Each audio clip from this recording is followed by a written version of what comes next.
Tonight,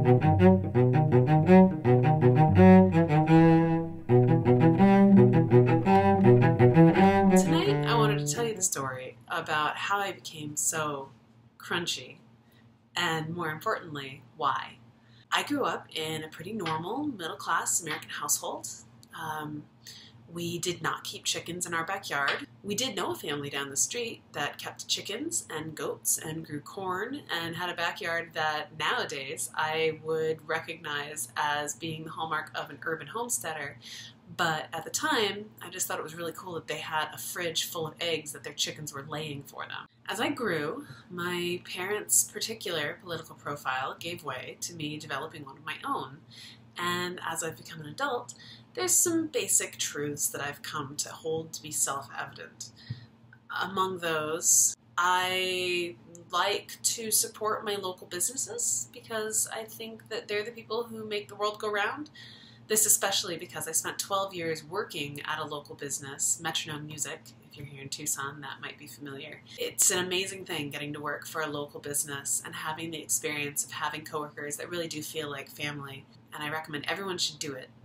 But of course, on the other side of it, as the consumer, we have to make sure that we support those local businesses so that they can continue to exist, to hire those 15-year-olds that need to have the experience of working with people who are like family. I didn't really identify myself as being particularly crunchy for a long time. For years I've been referred to as a hippie, but that's pretty much because of my outspoken political feelings, and less so because of a particular subscription to a crunchy lifestyle. That is, until I read a book called Healthy Child, Healthy World. Healthy Child, Healthy World makes the point that a lot of the stuff that we use in our everyday life is not really all that well researched. Pointing out that since the 50s, there's been a major renaissance in chemicals that have been developed to affect different things, to accomplish different jobs, and we're not really regulating it necessarily as closely as we should. In particular, Healthy Child, Healthy World, as the title might suggest, brings this up in relationship to what we're putting into our children's bodies. When I read this book, I did not have a child yet, nor was I pregnant. However, I was thinking about it. It was actually why it had been recommended to me by a friend. And after reading it, I couldn't get the basic admonitions out of my mind. Not just for the dangers to a future child of ours, but also the sheer fact that if it's something you wouldn't want going into your child's body, why are you comfortable putting it into your own? That took me a little crunchy, admittedly.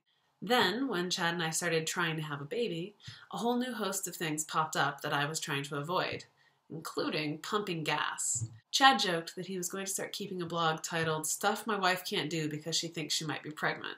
I was coming on pretty strong, but it was because I had this sense of being completely at the mercy of corporate interests, business interests, that didn't necessarily have any interest in my health or the health of the potential child I might have. This was my attempt to regain control by limiting my exposure to things in the best way I could. With pregnancy, I finally saw my body and my food relationship as being something that was strictly a nourishment-based relationship. I started thinking about specifically what building blocks I was putting in there for my body to work with. I wasn't perfect by any stretch of the imagination. Chad can attest to some pretty hilarious moments between me and an animal-style double-double at In-N-Out. Then I started working at Edible.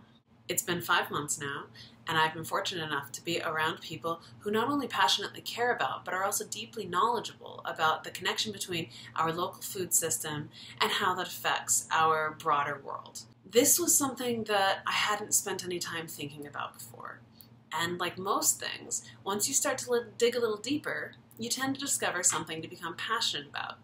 That's absolutely been true for me.